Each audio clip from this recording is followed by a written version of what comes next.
symboliquement. Symboliquement. Vous savez, entrer dans le lieu saint, c'est bien. Merci Seigneur pour le lieu saint.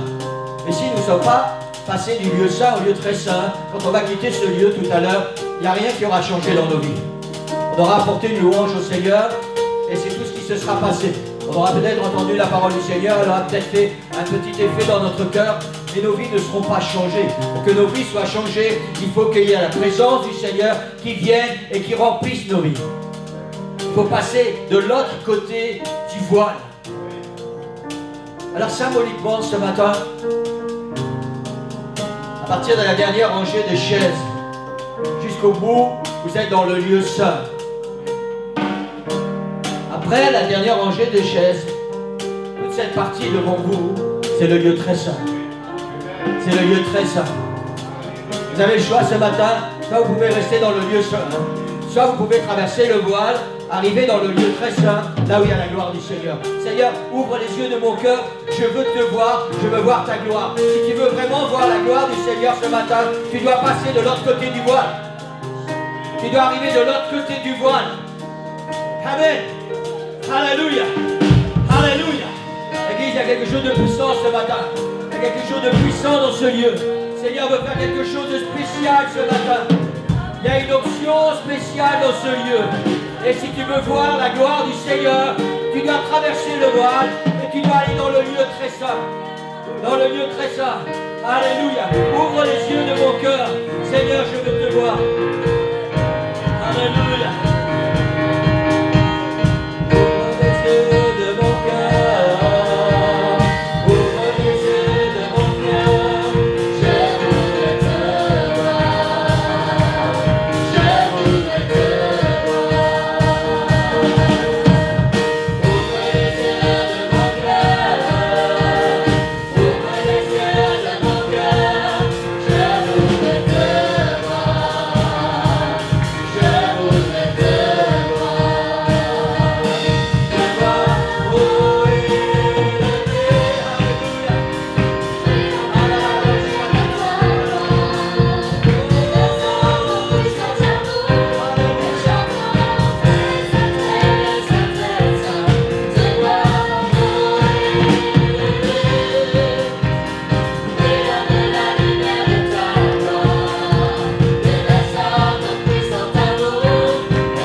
souvenez la prédication d'il y a 2 semaines? C'est la deuxième partie. Pour ceux qui étaient là, vous vous souvenez?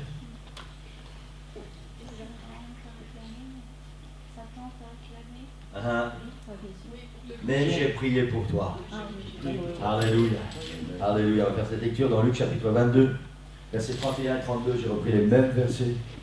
Le Seigneur dit: Simon, Simon, Satan vous a réclamé pour vous cribler comme le froment. Mais j'ai prié pour toi, afin que ta foi ne défaille point. Et toi, quand tu seras converti, affermis tes frères. Alléluia. Alléluia. Alléluia. Ce matin, j'aimerais pouvoir vous dire que Jésus ne va jamais permettre à Satan de vous mettre à l'épreuve et de vous cribler. J'aimerais pouvoir vous dire ça tellement. J'aimerais vous dire que ces paroles concernaient seulement Pierre et les apôtres.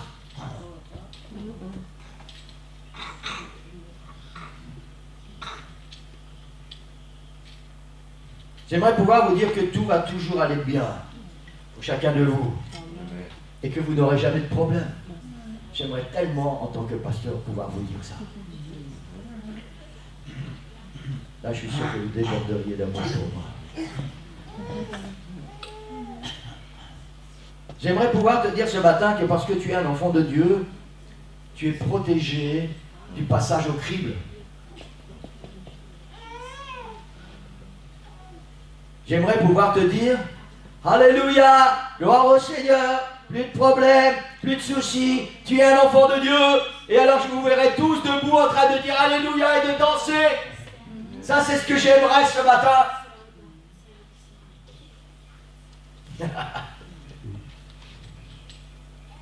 La vérité, c'est que je ne peux pas vous dire ça ce matin. Pasteur, c'est négatif.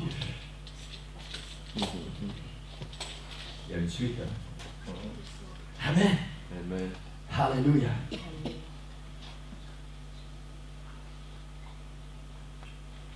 Je ne peux pas te dire que Jésus ne va jamais permettre à Satan de te cribler et de te mettre à l'épreuve.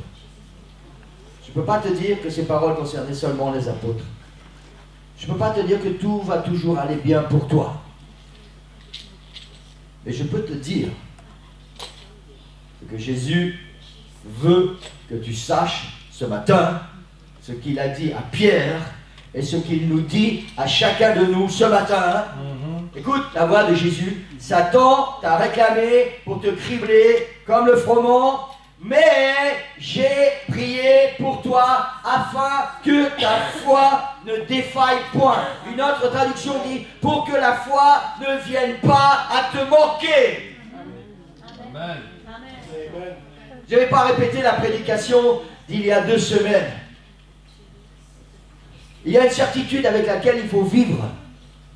C'est que parce que Jésus t'a choisi, Satan t'a réclamé pour te cribler et tu ne pourras pas passer à côté. Laissez-moi vous dire ce matin, si tu n'es pas criblé par le diable, si Satan ne vient pas t'enquiquiner dans ta vie, il est temps que tu te mettes sur tes genoux et dire: Seigneur, où j'en suis dans ma vie spirituelle? Parce que c'est pas normal. C'est pas normal. À partir du moment où tu es choisi par Dieu, à partir du moment où tu décides de t'engager avec le Seigneur et de marcher avec le Seigneur, ton nom va être cité au pied du Seigneur. Satan va venir voir le Seigneur et va dire: permets-moi de le cribler. Et le Seigneur va lui permettre. Si la décision du Seigneur ne vous plaît pas, quand vous serez dans sa présence, vous lui demanderez pourquoi il a dit oui à Satan.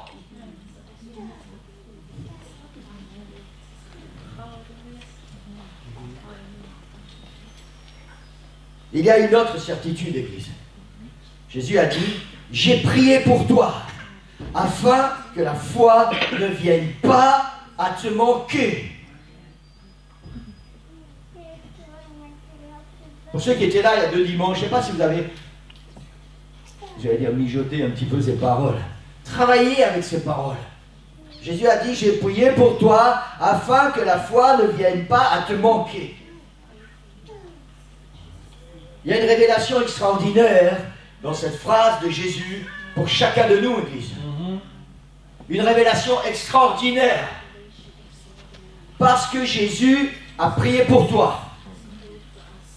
Tu as entre tes mains le pouvoir de traverser la vallée de l'ombre de la mort et d'en sortir victorieux. Ça veut dire que tu vas traverser la vallée de l'ombre de la mort, mais parce que Jésus a prié pour toi, tu as le pouvoir d'en sortir victorieux. Alléluia! Alléluia! Alléluia! Parce que Jésus a prié pour toi, tu as le pouvoir d'en sortir victorieux. Alléluia! Quelle promesse extraordinaire! Tellement souvent, tout ce qui se passe, c'est qu'on est dans la vallée de l'ombre de la mort. Et on dit Seigneur, Seigneur, Seigneur, Seigneur, Seigneur. Ah, soyez honnêtes, c'est pas ce qui se passe dans vos vies. Ne dites pas non parce que vous allez mentir. Hein? On est dans la vallée de l'ombre de la mort et qu'elle dure un peu, et encore un peu. Seigneur, Seigneur, il m'a pas entendu. Seigneur!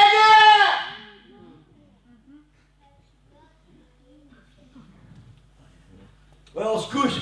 Seigneur, j'en ai marre. Parce que Jésus a prié pour toi. Écoute bien, Église. Écoute bien. Parce que Jésus a prié pour toi, tu vas traverser la vallée de l'ombre de la mort, mais il te donne le pouvoir, l'autorité et la puissance d'en sortir victorieux. Pas lamentablement. Vous savez pas comme quelqu'un qui vient de la guerre et qui a les vêtements déchirés et qui est comme ça, il rampe et il est abîmé partout. Non, la Bible dit, tu as le pouvoir d'en sortir avec la victoire. La tête haute et de regarder le diable et lui dire, t'as vu, parce que Jésus a prié pour moi, je suis sorti victorieux. Alléluia. Alléluia. Alléluia. Alléluia. Nouvelle saison est en route, Église. Alléluia. Libre à toi. Libre à toi d'en faire partie. Amen. Alléluia. C'est vrai, quand le train passe, tu peux monter dedans, tu peux rester sur le quai. Maintenant, si tu avais des projets, et puis tu restes sur le quai, on va dire bye bye projet. Alléluia. Amen. Alléluia. Le problème trop souvent, c'est que, en tant qu'enfants de Dieu, nous regardons la vallée dans laquelle nous sommes, alors que nous devrions regarder vers la sortie, vers la victoire. Amen. Amen. Tellement souvent, on est stupide. Hein? Il y a des épreuves qui viennent, Satan a été voir le Seigneur Jésus, il dit, permets-moi de le cribler un petit peu, permets-moi de la cribler un peu, tu vas voir. Et le Seigneur Jésus lui permet, et puis, on est stupide parce qu'on dit, mais pourquoi j'ai des problèmes?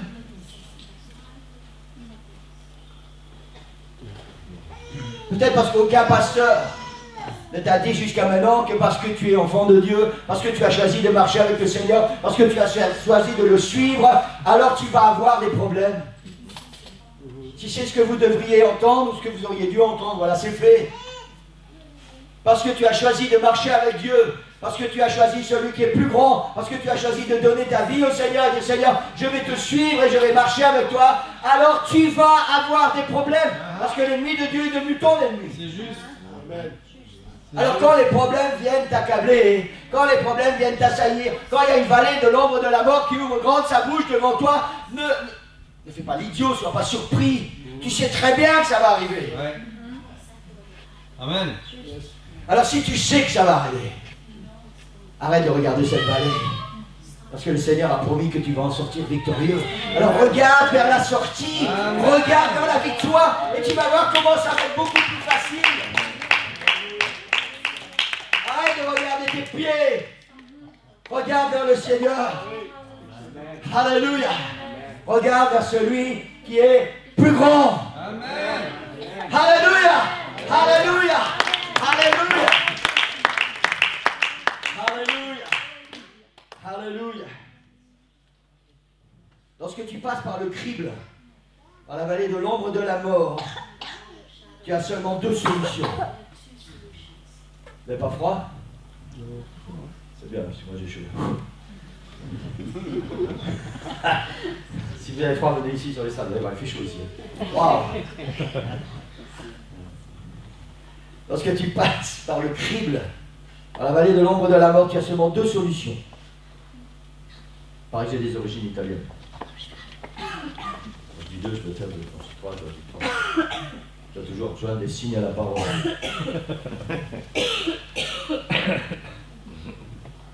Ou tu passes ton temps à te plaindre, à te décourager, voire à décourager les autres,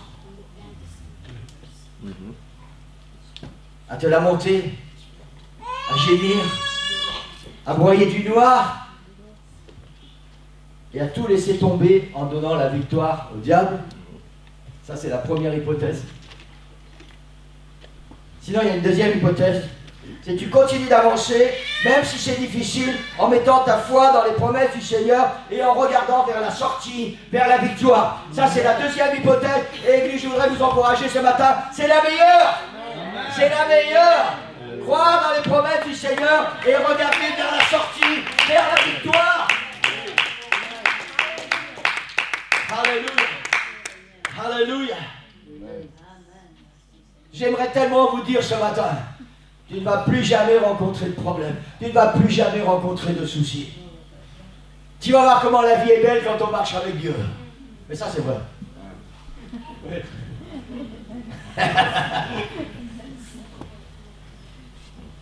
Alléluia. David a dit, quand je marche dans la vallée, connaissez votre psaume 23? Quand je marche dans la vallée, l'ombre de la mort. Vous savez, il y a des mots qui sont choisis. David, c'était un homme très instruit, très intelligent. Et il a choisi ces mots. Il a dit, quand je marche dans la vallée de l'ombre de la mort. C'est pas la vallée de la mort, hein. C'est pas la vallée où tu vas mourir. C'est une vallée où il semblerait que tu vas y mourir. C'est l'ombre de la mort. David dit, quand je marche dans cette vallée de l'ombre de la mort, je ne crains aucun mal. Alléluia, je sais que je suis dans cette vallée de l'ombre de la mort. Il dit, mais je ne crains aucun mal. Pourquoi? Parce que tu es avec moi. Ta houlette et ton bâton me rassurent. Tu dresses devant moi une table. Tu mets devant moi l'avenir. Tu fais que je puisse regarder de l'avant. Et tu prépares pour moi la victoire. Amen. Alléluia. Alléluia. Alléluia. Vous savez, Église, une chose qui est sûre, je vous l'ai déjà dit ça. Je ne pourrais jamais vous prêcher quelque chose que je n'ai pas vécu. Il me serait impossible, parce que moi je ne sais pas faire semblant. Je ne sais pas vous dire quelque chose et je ne sais pas de quoi je parle. Il me serait impossible de vous dire ce matin que quand tu es dans la vallée de l'ombre de la mort, il ne faut pas regarder tes chaussures, il faut regarder vers la sortie et la victoire, parce qu'il y a la victoire au bout. Si moi je n'étais pas passé par cette vallée de l'ombre de la mort, si je n'avais pas fait mes propres expériences, en sachant que parfois la vallée de l'ombre de la mort, elle est vraiment difficile, elle est vraiment longue, elle est vraiment fatigante. Et tu sais quoi? Après chaque vallée, l'ombre de la mort, il y a une victoire. Il y a une sortie, il y a une victoire. Si tu tournes les yeux vers le Seigneur Jésus, si tu regardes vers le Seigneur et que tu mets en lui ta confiance. Amen. Alléluia. I have a dream. J'aurais rêvé ce matin, quand vous entendez ces phrases, vous soyez tous debout. Alléluia, gloire au Seigneur, en train de danser, en train de crier. Et il va dire, ah Seigneur, ta parole est en train de faire son effet. Apparemment, vous n'êtes pas des bons danseurs. Vous ne savez pas danser, je peux vous apprendre si vous voulez. Hein. Pour le Seigneur, hein. Je peux vous apprendre à danser pour le Seigneur. Pour l'extérieur, il y a deux danses que je sais faire. Le rock'n'roll et les slow. Rock'n'roll, c'est quand j'étais jeune. Maintenant, je peux faire les slow. Et quand je suis dans l'église, peu importe la danse que le Seigneur va mettre dans mes pieds. Ouh, alléluia, alléluia. Parce que le psalmiste a dit, il a mis une danse dans mes pieds. Amen. Amen. Alléluia. On doit apprendre, on entre dans une nouvelle saison, église. Vous savez quoi, dans cette nouvelle saison, vous devez apprendre à vous réjouir. Quand quelque chose vient du pupitre et que ça vous fait plaisir, vous devez apprendre à vous réjouir, mettre un sourire sur votre visage, ça doit se voir dans vos yeux et ça doit s'exprimer. Amen. Amen. Amen. Faites-le, vous allez voir combien c'est bon. Vous savez, si on est assis, on entend des choses merveilleuses. Ah, le Seigneur va te donner la victoire. C'est pas grave si tu traverses la vallée de l'ombre de la mort. Le Seigneur va te donner la victoire. Tu vas voir. Je trouve quelque chose pour être plus haut, comme ça je vois tout le monde. Et puis on est content de dire, ah merci Seigneur. Ah merci Seigneur. Ah, l'Église, merci Seigneur. Je vais avoir la victoire. Je n'y crois pas vraiment. Hein. Parce que le pasteur va continuer sa prédication, on a oublié ce qu'il vient de dire. Mais si tu t'investis là, dans ce que tu viens d'entendre,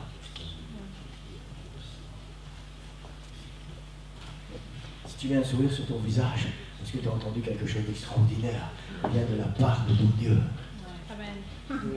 Si tu mets quelque chose dans ton pied, si tu mets quelque chose dans ta voix, si tu mets quelque chose dans ta main, et j'attends que tu le fasses maintenant, Église, alors tu vas voir comment les choses vont être différentes pour toi. Alléluia. Dis la parole que tu reçois. Dis la parole. Dis ta victoire. Alléluia. Alléluia. Merci Daniel. Je vais continuer. Pas trop longtemps, mais je vais continuer. Amen. Alléluia. Vous savez, moi je vis ce que je vous prêche pour l'instant. Et vous savez pourquoi je le vis? Parce que j'ai la rage. J'ai la rage. Depuis que le Seigneur a ouvert mes yeux sur ces paroles, Satan vous a réclamé pour vous cribler. Je me suis dit, il y a quelque chose qui s'est ouvert à l'intérieur. J'ai dit, mais de quel droit il s'est permis d'aller voir le Seigneur, de citer mon nom et de dire, je vais jouer à la balle avec lui. Et ça met la rage. Et j'ai décidé de me battre. Et vous savez quoi?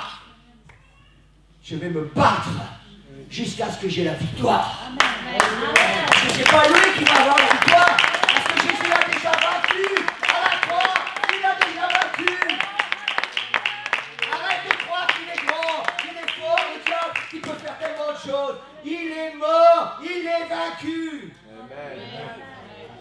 Tout ça, ça s'est passé à la croix.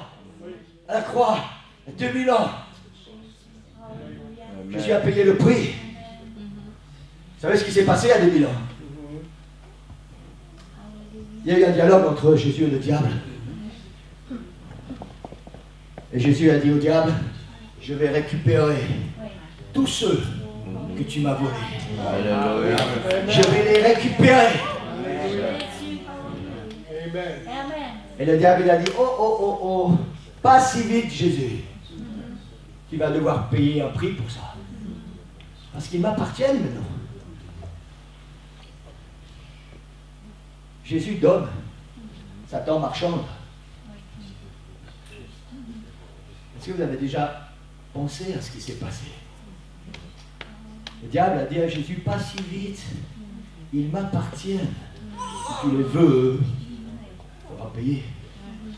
Il faudra payer très cher. Il faudra donner ta vie.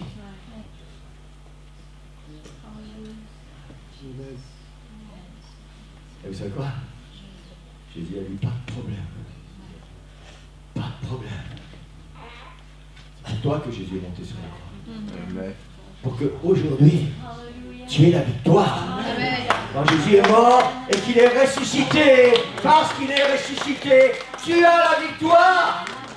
Il t'a racheté, c'est ce que la Bible dit. Il t'a racheté à un grand prix et Satan n'a plus d'autorité ni de pouvoir sur toi, sinon celle que toi tu lui donnes. Amen. Amen. Wow. Alléluia. Alléluia. Vous savez, Satan, c'est un gros bulldog sans dents. Il a une grande bouche et il aboie fort. Un grand lion sans dents. Mais il est sans dents, il ne sait rien te faire. Il a perdu ses dents quand Jésus est mort et qu'il est ressuscité. Il a perdu son pouvoir, il a perdu son autorité. Amen. Alléluia. Ça, c'est mon courage, moi. C'est pas vous, mais moi, c'est mon courage. Amen. Que la Bible dit, celui qui est en moi est plus grand que celui qui a été vaincu à la croix. Alléluia. Celui qui est en moi est plus grand que celui qui a été vaincu à la croix. Église, celui qui est en toi, celui qui est en toi, celui qui est en toi est plus grand que celui qui a été vaincu à la croix. Alléluia. Il ne reste que vous en train de louer le Seigneur. Celui qui est en toi est plus grand.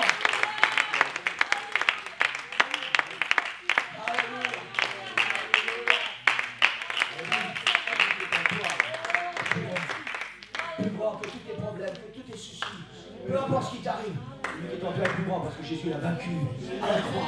La victoire elle t'appartient. Amen. C'est pas la taille de ta vallée, mais regarde au bout. Regarde la lumière au bout. Regarde vers le Seigneur. Au bout de la vallée, c'est la victoire. C'est la victoire. Amen. Amen. Alléluia. Aden, au bout de ta vallée, c'est la victoire. Amen. C'est la victoire.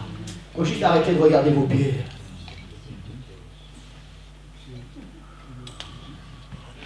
Regardez plus loin. Alléluia. Il y a une lumière qui brille. Il y a une lumière qui brille. Cette lumière, la lumière de la victoire. Alléluia. Alléluia. Alléluia. Alléluia. Alléluia. Alléluia. Donnez-moi encore 5 minutes. Tellement souvent, quand nous baissons les bras, quand nous sommes découragés, quand nous n'avons plus envie de nous battre, la raison est celle-ci. Nous avons oublié qui nous sommes en Jésus-Christ.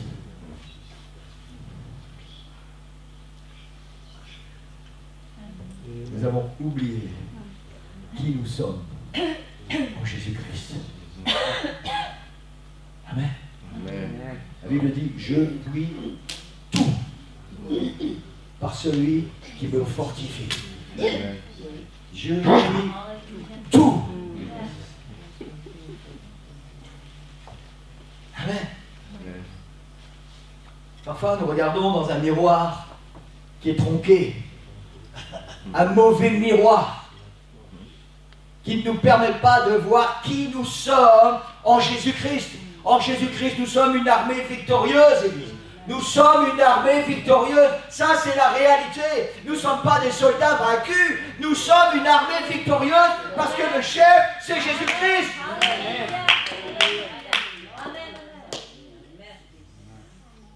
Amen. Tellement souvent, nous oublions qui nous sommes. J'ai noté ceci, l'important n'est pas tellement de savoir ce que tu traverses, mais qui tu es dans ce que tu traverses.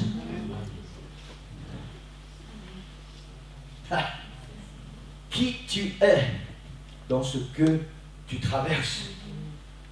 Amen. Amen. Si nous prenons conscience de qui nous sommes vraiment, beaucoup de choses vont changer dans nos vies. Hein? Satan va te faire croire que tu n'es pas capable. De toute façon, tu ne peux rien faire, parce que c'est comme ça, c'est la vie. Et puis, tu sais, même ton Dieu, hein, va à l'église, tu vas voir. Il ne se passe rien dans ton église. Qu'est-ce qui se passe dans ta vie spirituelle? Pas grand-chose. Hein? Qu'est-ce que Satan vous fait croire? Hein? Hein? C'est quand la dernière fois que tu as eu la victoire dans ta vie? Et il faut réfléchir, réfléchis. C'est quand la dernière fois que tu as eu la victoire dans ta vie? Allez, cherche un peu, cherche encore. Cherche encore.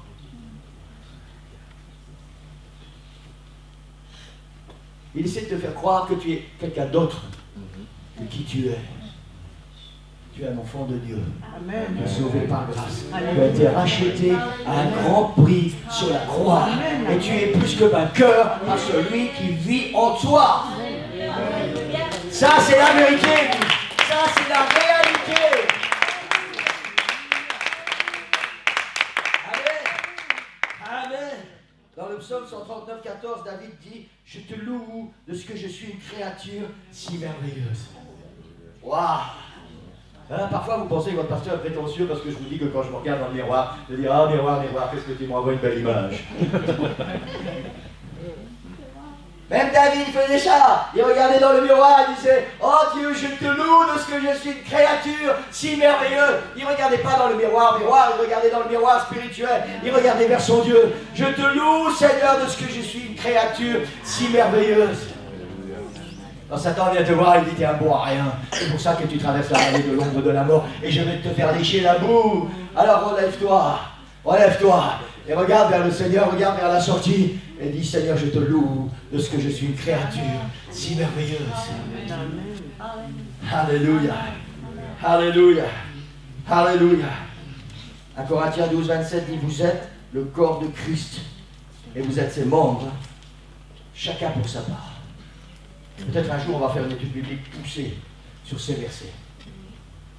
Vous êtes quoi?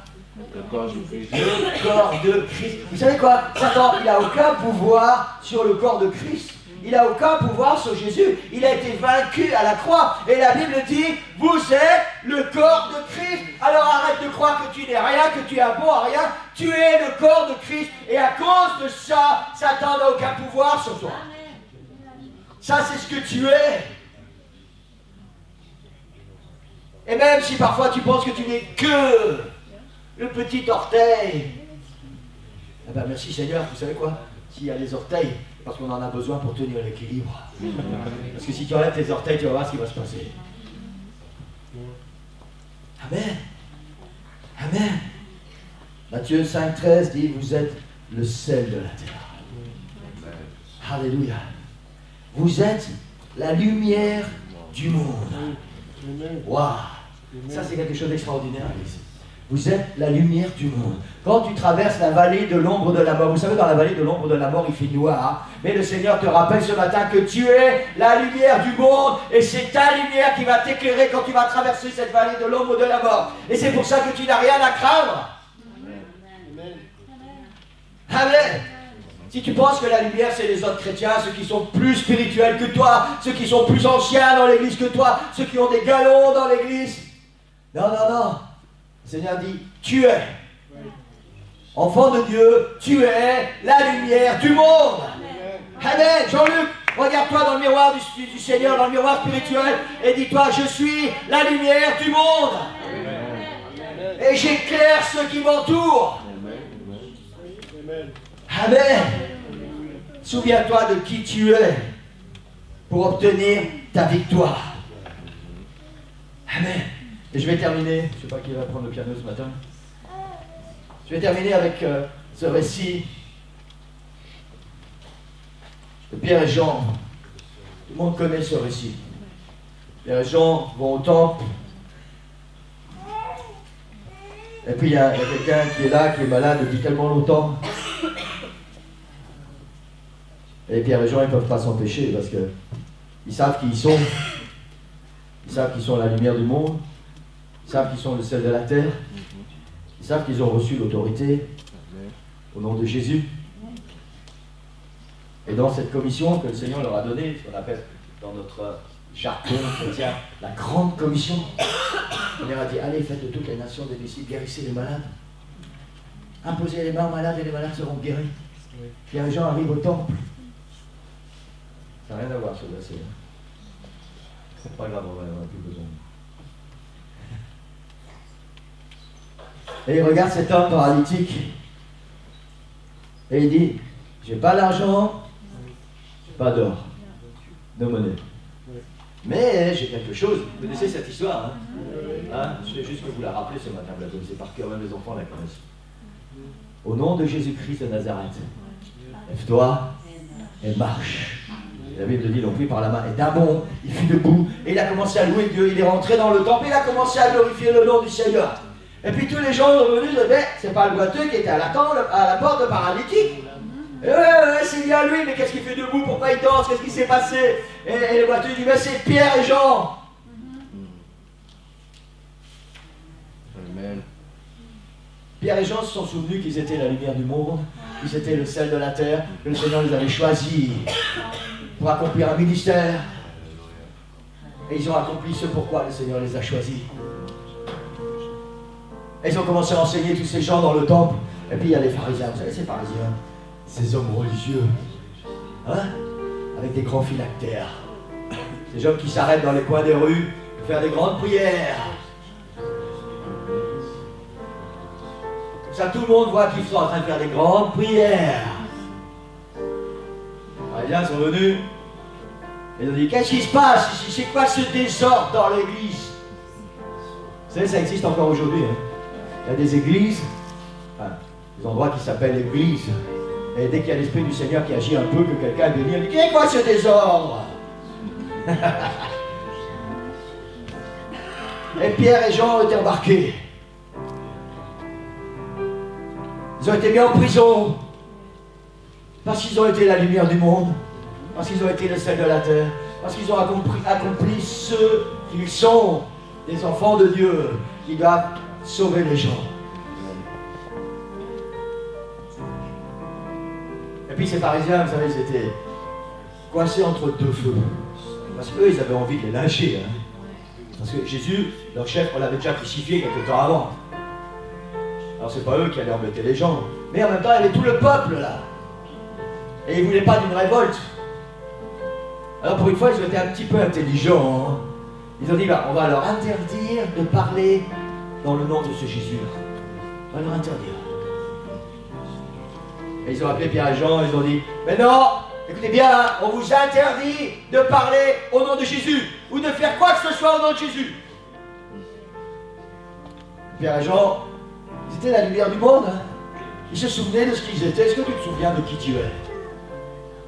Pierre et Jean disent, mais c'est quoi? Jugez vous-même. Est-ce que c'est convenable? Est-ce que c'est convenable de ne pas parler de ce qu'on a vu et entendu? Est-ce que c'est convenable de ne pas parler de Jésus, celui qui est mort et qui a payé de sa vie pour que nous soyons sauvés et pour vous apporter le salut? Et on va lui obéir à lui plutôt qu'à vous. Amen. Amen. Il s'est passé quelque chose d'extraordinaire. Ils se sont réunis avec les autres apôtres et ils ont dit, on va prier ensemble. Écoutez la prière qu'ils ont faite. Ils ont dit, maintenant Seigneur, ils sortent de prison, hein. Hein? Nous on a, je pense pas connaître quelqu'un ici qui a déjà été en prison à cause du Seigneur Jésus. Hein. Non. Hein. Même pas vraiment maltraité, peut-être, hein, les gens se sont moqués de nous, mais sans plus. Eux, ils sortent de prison. Et voici ce qu'ils disent, ils prient. Maintenant, Seigneur, vois leurs menaces, parce que leurs menaces, elles sont réelles. Ils ont tué Jésus, donc ils sont capables de tout. Vois leurs menaces, donne à tes serviteurs d'annoncer ta parole avec une pleine assurance, que nous puissions continuer de savoir qui nous sommes et d'agir en conséquence. En étendant ta main pour qu'il se fasse des guérisons, des miracles et des prodiges par le nom de ton saint serviteur Jésus. Ils sortent de prison et ils disent au Seigneur, donne-nous de l'audace et de l'assurance pour continuer à faire ce pourquoi on est en prison. Regardez. Verset 31, la Bible dit, quand ils eurent prié, le lieu où ils étaient assemblés trembla. Ils furent tous remplis du Saint-Esprit et ils annonçaient la parole de Dieu avec assurance. Je voudrais te dire ce matin que c'est important que tu puisses te souvenir de qui tu es. Et pour agir en conséquence de qui tu es, tu as besoin, comme les apôtres, que le Saint-Esprit vienne sur toi, il vient te remplir à nouveau, il vient t'agiter à nouveau, qu'il vienne te donner sa puissance pour que tu puisses aller dehors à nouveau et affronter la vallée de l'ombre de la mort. Amen. Alléluia. Quand ils eurent prié, le lieu où ils étaient trembla, et ils furent tous remplis du Saint-Esprit. Je voudrais qu'on puisse se lever pour tous ceux qui peuvent se lever. En réalité, je ne sais pas si on va changer la chaudière parce qu'il fait encore plus chaud sans chauffage que quand il y a du chauffage.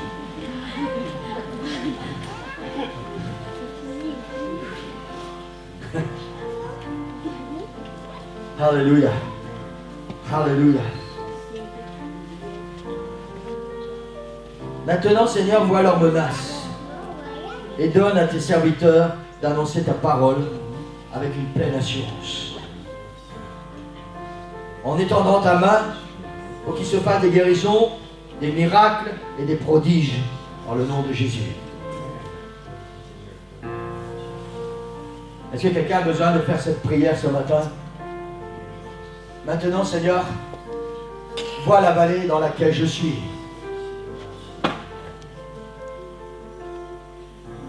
Mais donne à tes serviteurs, donne à ton serviteur, donne à ta servante d'annoncer ta parole avec une pleine assurance en étendant ta main. Est-ce que c'est ta prière ce matin?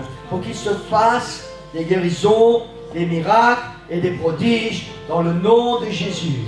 Amen. Tu es sauvé pour servir. Tu n'es pas sauvé pour attendre que les choses changent. Tu es sauvé pour changer les choses. C'est pour ça que le Seigneur t'a sauvé. Parce que tu dois devenir un acteur dans le royaume de Dieu pour qu'il se fasse des prodiges et des miracles à cause de ton ministère, à cause de ton assurance. Est-ce que c'est notre prière ce matin? Seigneur, vois cette vallée par laquelle je passe, mais donne-moi, donne à ton serviteur, donne à ta servante d'annoncer ta parole avec une pleine assurance en étendant ta main pour qu'il se fasse des guérisons, des miracles et des prodiges dans le nom de Jésus.